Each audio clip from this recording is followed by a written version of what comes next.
Hey, Matt, you pick a movie for today? Yeah, just give me a second. I have to make a phone call real quick. Jesus, what the hell was that? They've got my kids. What She had told you she was mine. I told you to stay off of her. I don't know who her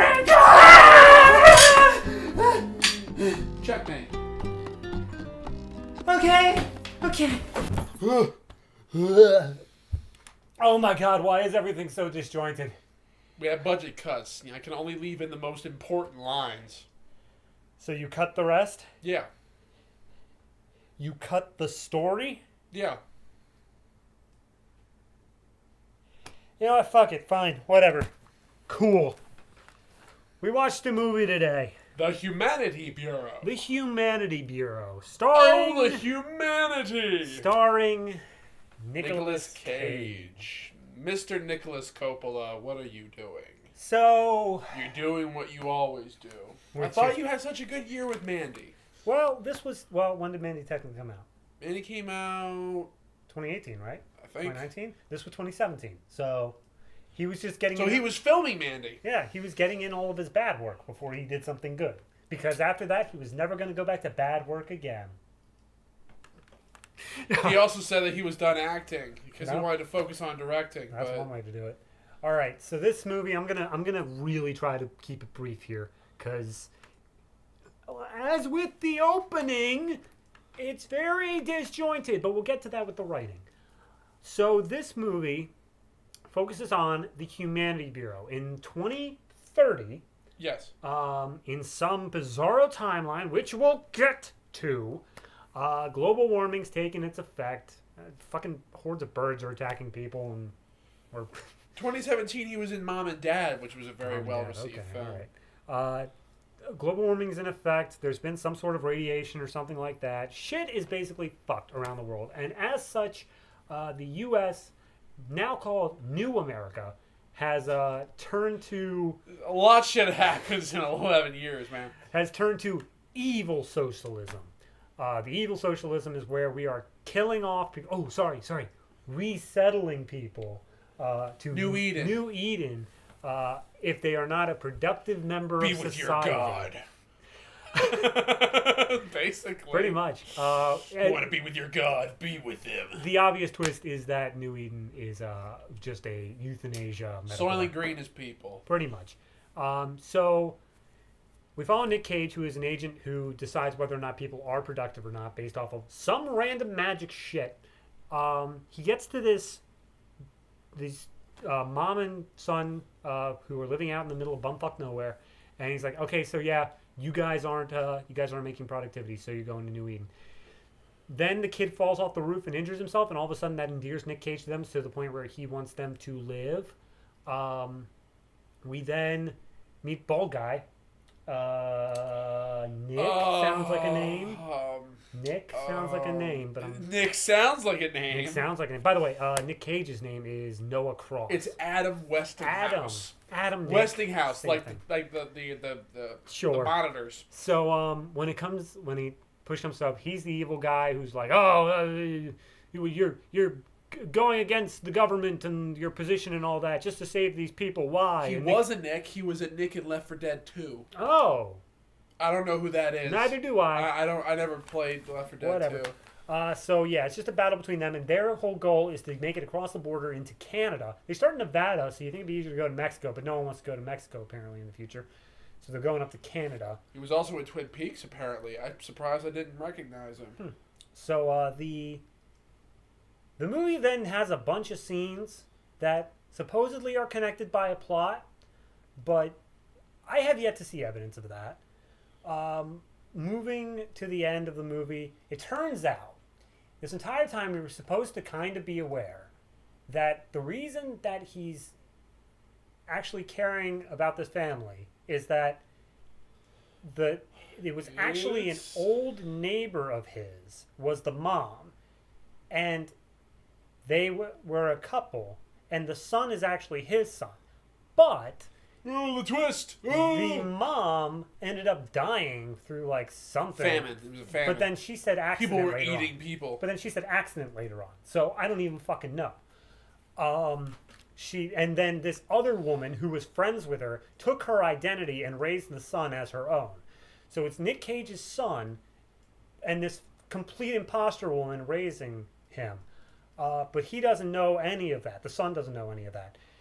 End of the movie, they're at the Canadian border. They're just about to make it. Bald dude shows up, shoots the mom, shoots Nick Cage. But they get evidence that these death camps exist to the Mounties in Canada, who then deliver it to the American people and start a riots. In the last 2 minutes, it's just stock footage of riots. Footage. Yeah. That's the movie. And then it ends with a kid jumping into into a lake because there's no water in the future either. There's no lakes. There's no whatever else. Water's a myth. Not a myth, but it's like everything's dirty and there's no pure water anymore. You got to be super rich to afford pure water. Okay, look, I can go like a million different ways with this. Where do you want to go? Ladies and gentlemen, I'm going to leave. Yes, we're going. We're physically going to leave because this movie. It was honestly so much was simultaneously happening at the same time that nothing was. Yeah. It's really weird. It's like experiencing a time loop. Like the whole thing that I was saying, where all of a sudden he changes his mind towards the mom and stuff. That's not me just saying like, oh, I don't want to give the plot for this section. Yeah. All of a sudden, there is one intermittent scene where feels like a lot of pieces are missing out of the plot. There's one intermittent scene where all of a sudden, this old guy that he just thinks back to, who was at the beginning of the movie, who used to be a Colorado governor and dined at the White House with Donald Trump. Bullshit. In this alternative timeline where they also say that cars haven't existed for 30 years. Also, that wasn't there's a picture of that guy and Donald Trump eating dinner. That's not him. Yeah, this is the picture that it was based off of. It's the Mitt Romney picture. I'm not gonna bother to find the original, but they used this picture, black and whited it, and yeah, I figured out from the way that everything looked in the background, all this stuff. I'm like, this is not the White House. This is Trump Tower. Was it Trump Tower? It was Trump Tower. It was Trump Tower. Okay, so it was Trump Tower. So, guys, there is a movie that I reviewed for Film Thread a while back called Revolutionary Road. And it was a post-apocalyptic kind of movie, and it did some things not great, and it did some other things pretty great. But one thing that it did actually get down is that it contextualized the fucking apocalypse. Yeah. You guys have such a generalized way about going about, okay, because of global warming, there's no more fish. 11 years, there's no more fish. Guys, I understand that there are, and don't get me wrong, I believe we're fucked. But we have the Great Pacific Garbage Patch and all that jazz. The fact of the matter is, though, you would not be able to wipe out all fish in 10 years. Here's the thing: as long as there's oceans, there's going to be some form of fish. But yeah, but also at the same time, though, they get up to the power plant and they find that there's no radiation or anything like that. So what exactly? So obviously, this world-ending type shit doesn't really exist. So we don't have a full understanding. Okay. Here's the way I understood it. I understood it as the radiation thing. Like, global warming, true. Global warming happened, and you can see the physical effects. They used the radiation thing as a scare tactic to keep people away from the borders. Yeah. And when that didn't exist, like that was genuinely just a completely false story. Yeah, but we don't have any understanding of the full structure of how the society works. I am reaching so far into the movie just to pull out something I think makes sense. It doesn't provide you with, and that's the whole thing of, like, they say that cars haven't been produced for 30 years before this movie begins. It sets place in 2030.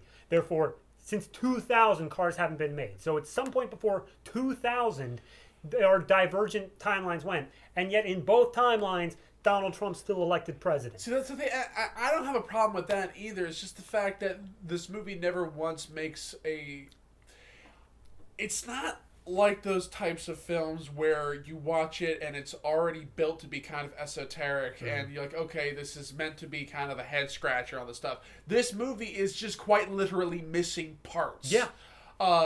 It's missing vital sections of its story. It's missing vital sections of the characterization, and it's also missing an actual, building tension. Like there isn't a whole much of a dramatic structure here. You don't need one necessarily, but with this type of film, it's entirely based around like the journey that is being taken here with Nick Cage's character, and this is obviously meant to be a message movie. Which I have no fucking idea what the message is supposed to be. I mean, it starts off... that was the one thing I've scratched that I had most about this film. It starts off with the, global warming sort of message, but then as soon as you get into Humanity Bureau, it just seems like a sort of anti-government fuck you sort of message. Kinda. And they run with that the whole way through, where it's, like, as soon as, like, the one dude... So he has, like, a card on him that allows Nick Cage to find out all the truth. Sorry. What is the truth? The truth. The truth. That's it. What is the truth? The truth.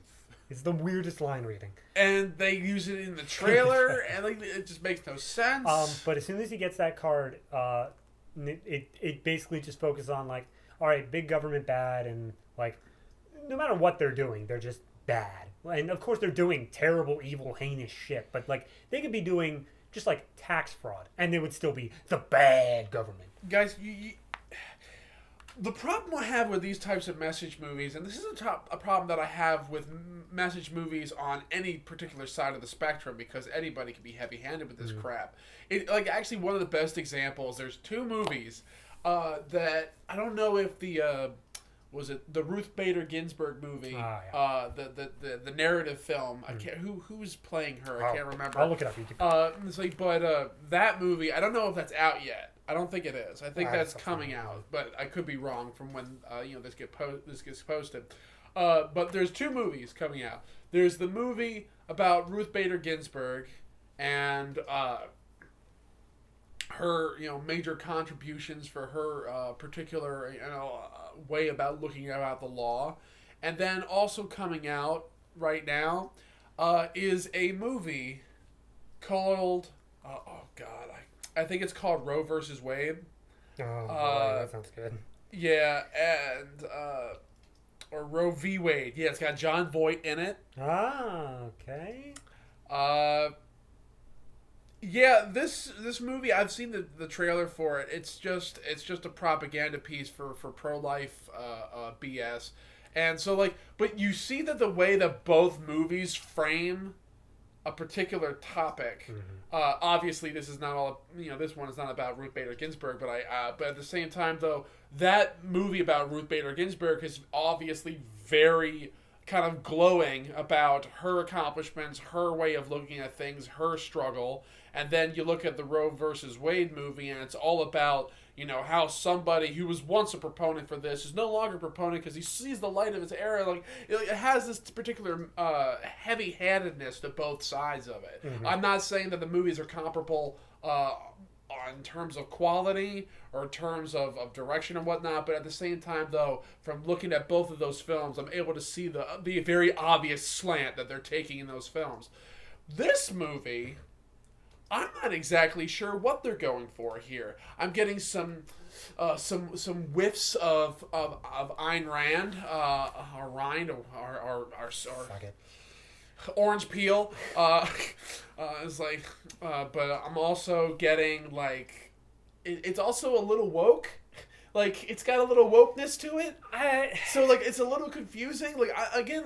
I'm not one for always making your message 100% direct for the audience. You should. I don't think you should ever be walking out of the theater saying well, that was very clear and on the nose. No, it should make you think about what it's trying to say at least a little bit. But this isn't making me think about the themes you're presenting. This is making me think about exactly what the fuck are you talking about. That's the whole thing. Once it hits the big government piece, and just kind of focuses on that for the entirety, it just flirts with other ideas every once in a while. Like, you have the whole global warming thing. You have a drone at one point, a military drone, and surveillance like that. You have The one guy, he's just got this massive swimming pool. So it like he's like, oh, you'd kill me if you knew how much it cost. So it kind of go on the inequality thing for just like a fraction of a second. But they never focus on any particular thing except for big bad government bad. That's really all it is. Yeah, and it doesn't bridge any of its themes together. No. You deal, you have the mass inequity, you have the shortages, but at the same time, we're never given an understanding of what globally is happening. They show all these cities where like the place where the bureau can be, and everything's totally running totally fine. Like, doesn't seem like there's any problems with the cities at all. And then you get to Montana, and they literally have roving biker gangs. Yeah. So, like, it's a combination between dystopia and post-apocalypse, but it doesn't exactly know what it wants to focus on. It just kind of runs to whenever it particularly needs a trope to do anything with. I mean, and also, this is another thing that doesn't work with the timeline. Maybe I read this wrong when we saw the scene, but they ran into his character named Adolf, I believe. Yeah. He's a German character. I'm German. He says that in there, if we couldn't guess already. Yeah. But at the same time, though, he's talking about how that when he was a boy, he went to Colorado and things went wrong, and then he's been pretty much just stuck here ever since. I'm like, but this guy is like clearly in his like 50s. Mm-hmm. He's about Nick Cage's age in the movie. So I'm not given an understanding of fully what this timeline is about when the disasters and stuff started happening. The way that I took it in this movie is that everything sort of happened when our main characters, Nick Cage and I guess Colorado guy as well, were around 5 to 10. I put it around that period when they are not able to live on their own, because they specifically say that Nick Cage's mom like nearly killed him with her. Yeah. So he was obviously not able to be on his own. So, and the Colorado guy, if he's around the same age, it would have been when he was a boy that he was there, and then everything just started happening. Yeah. Whatever it was, because obviously they lied about the nukes and radiation, whatever. So, which again they don't fucking explain. And also they've killed 7 million people. Yeah. Because they're not productive. They're not productive for society. But also at the same time, they're not giving us any context. So if it happened when they were each like 5 to 10 years old, I'm frustrated. If it happened, damn it. Hold on. If it happened when they're each 5 to 10 years old, and it's 2030 now, and they're around about 50 each, that means that whatever happened in 1980. The Reagan years. I knew it. We cracked the case. Trickle down. Damn it. All right. Contra. All right. So let's switch. Let's just switch over to acting real quick. How did you feel about Nick Cage in this particular movie? He was honestly not bad, not great at the same time. He was just kind of middle of the road. Mm-hmm. But honestly, the character of what he had to work with really wasn't there all that much anyway. Like, I like when I see Nick Cage kind of go off the rails with a crazy character because it gives him, a lot of something to do. Yeah, it gives him a lot of something to do. But at least it reminds me a little bit of his character in Pay the Ghost. Yeah. Where it's just very bland. It's just very bland. It's very... I mean, they literally open up his character by him sitting in his car, just recounting like a 10-digit long case file. He's like, open case file 4521667329. I'm like, oh, we're doing that.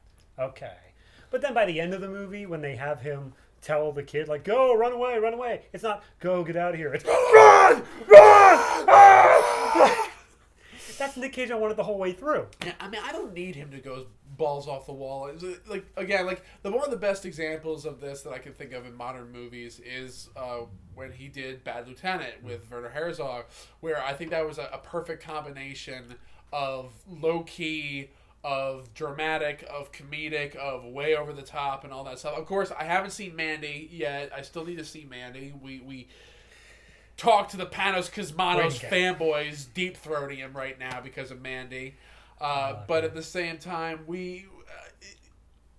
I know that he has a range, but I feel, honestly, it's he does like one good movie a year and then does like 4 bad ones, basically. Yeah. And there are so many talented filmmakers out there that are working with budgets that you could probably get Nick Cage for. Yeah. How much money this movie cost? Like what? Estimated $10 million. $10 million. every one of the Saw movies cost $10 million. Combined. Not combined. Not combined? No, each. The first one didn't cost $10 million. It was a little less. Okay. It was a little less. The second, all the way up until like the final chapter before they did the reboot one, okay. every single one of those was $10 million a piece. I'm like, but that actually, you could see the amount. Yeah. You spent all your money on Nick, I'm guessing. I genuinely, I'm looking at this movie, trying to play it back in my head. The most I can think of is those cars that they had to wreck. They like, did over wreck, and over again. but they wouldn't have had to wreck those multiple times. I think they probably shot that couple times at most. Well, maybe, but there were a couple scenes where they wrecked the cars, so who even knows? And then they were shooting out in the middle of fucking nowhere, so it wasn't locations. There was one point when they're like showing off, like they're like, yes, we killed people, mwahaha, here's a bag of ashes. They're literally standing in a parking lot outside the building that is the bureau. I think it's in a parking garage because I think it was kind of indoors. It's like, just put it indoors, guys. We've seen also, indoor shots. It was supposed to be boxes full of ashes, but it was just like one layer. Like one layer of boxes on a pallet. And the whole reason that they showed that it was human ashes, like, is this bone or a tooth? And it's like, oh, it's a tooth, sir. Yes, kid's tooth. Yeah, but guess what? Evil. Hey guys, human ash is not that white. That's not how that works. That is not what I'm about to criticize about this movie. I'm just saying. All right, so one thing in acting I did want to bring up. I said it was Coke. One thing in acting I did want to bring up is the kid, Lucas. A Haley Joel Osment, he is not. I don't hate his delivery on everything. I hate the fact they made him deliver. They gave him so many lines. And so many kind of many snarky comebacks and like immediate witty one-liners. But he asks questions about the world like the kids in Bird Box ask Sandra Bullock, but they've never been outside. This guy still goes to school. Yeah. Do you want to mention that scene? I'm about to lead right into it. It was like he goes to school. One of the big proponents of driving Nick Cage to talk to these people to get them to keep them in his life is that he gives them an extension so he can perform in a recital the very next day for his school that he's been practicing months for. Pause everything. Viewer, recital. Now, what pops into your head there? Piano, maybe? Dance recital? What? Singing. Singing? Okay, that's entirely possible. Go right ahead, Matthew. Amazing grace, how sweet the sound. All right, so that's the entire class. Right in front of a giant American flag back projection. That's the entire class. No, it was paper mache.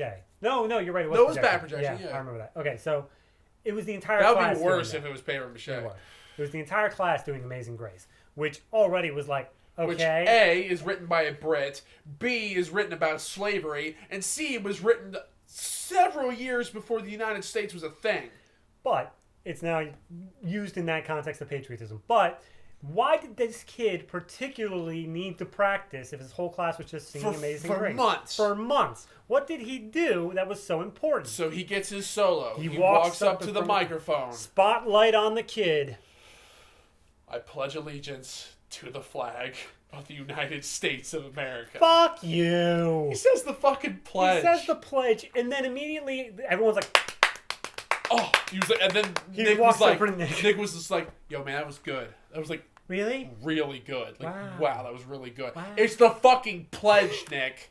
Okay, everybody can say this shit. I stopped saying that stuff in like 8th grade because I'm like, I pledged my life to America hundreds of times. I think that's enough. It's incredible. Like, we never knew it every day. My theory on that is that I think that they just, like, that was last day of shooting. They completely forgot they needed to, like, give these kids a dance number or have a kid, like, have, like, an expert come in and, like, faux play the piano while the kid is, like, playing it. And that's, like, they forgot all that and they're like, shit, what is something that, like, every kid can do? There's so many things. They can say the pledge. There's so many things you could have chosen like that. Like, was it, like, that one song is like, it's like, this is my land, this ain't your land. Yeah, exactly. Any, like, halfway from peppy California song. To the New York Islands, like the redwood forest, which is also a song that's jacked off of another previously existing tune. This land was made for you and me. It's the same thing with the Star Spangled Banner. All right, but anyway, we're off track. The whole point in that is In that other words, America, we're just built off of plagiarism. that's what I almost feel though is that they really in that first section right before he broke off and did whatever. I feel like they were really gunning for like, hey, patriotism. Like, yeah, this new America is like it's like how the all those people in the Purge movies treat the like new founding fathers, where it's like, oh, we're like new America. Oh, but they didn't make it new America any different than old America. Again, they didn't contextualize. So it didn't really. It just seems more like, okay, they're just kids doing like it's like. I half expected there, as soon as I saw the American flag, I half expected there to be like that kid in like the stovepipe hat and the beard just being like, 7 years. years. This kind of reminds me of like, one of the biggest problem besides the disjointed way that they tell the story, but the major problem with this is that I feel is that its world building was completely disjointed for the most part. It kind of reminds me of the problem with that movie Anon with Clive Owen. Yeah. Is that the first third of your movie is usually always spent by world building. Yeah. You introduce your characters, you introduce the world, you introduce the rules by which everything operates by. I wish that we paused at the point where Nick Cage changed his mind, because I'm curious how early in the movie that was. It was pretty early, actually.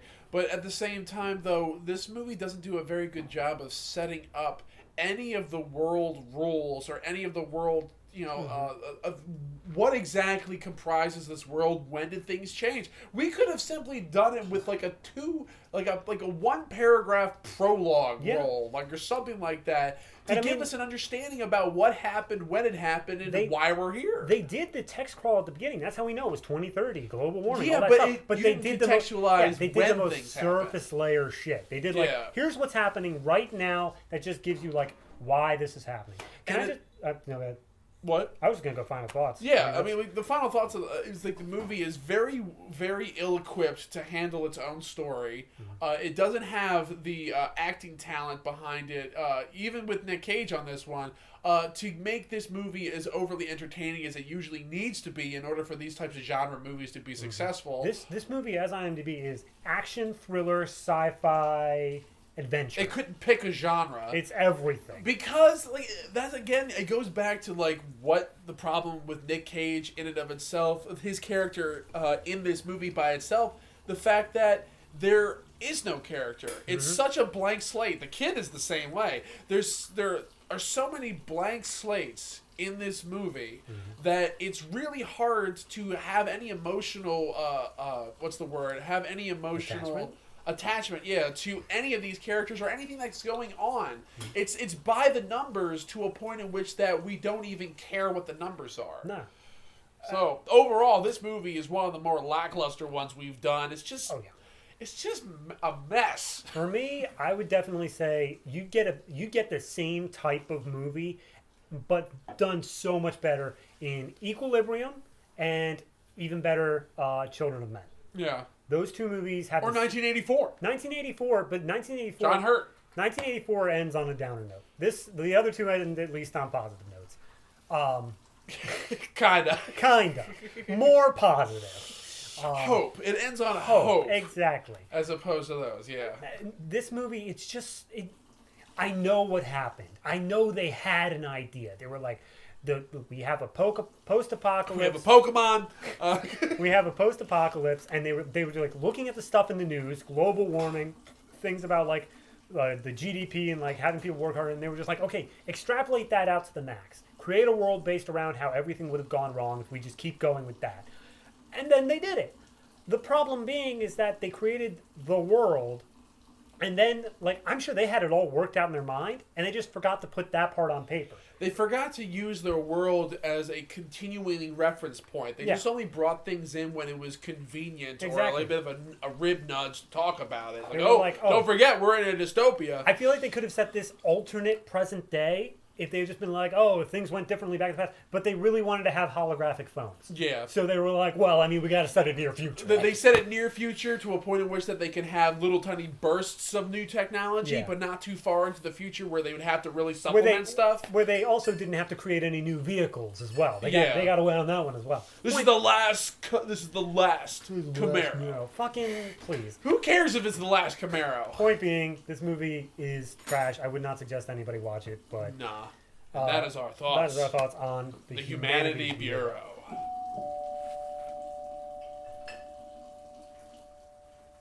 You go ahead and do it. I'm the guest. We're going to put your ass to work. Come on. You are a terrible host. I'm fully aware of this. Hello.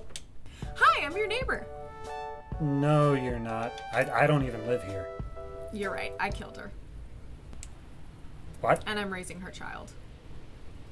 What? And you're the father. What? And now I'm dead.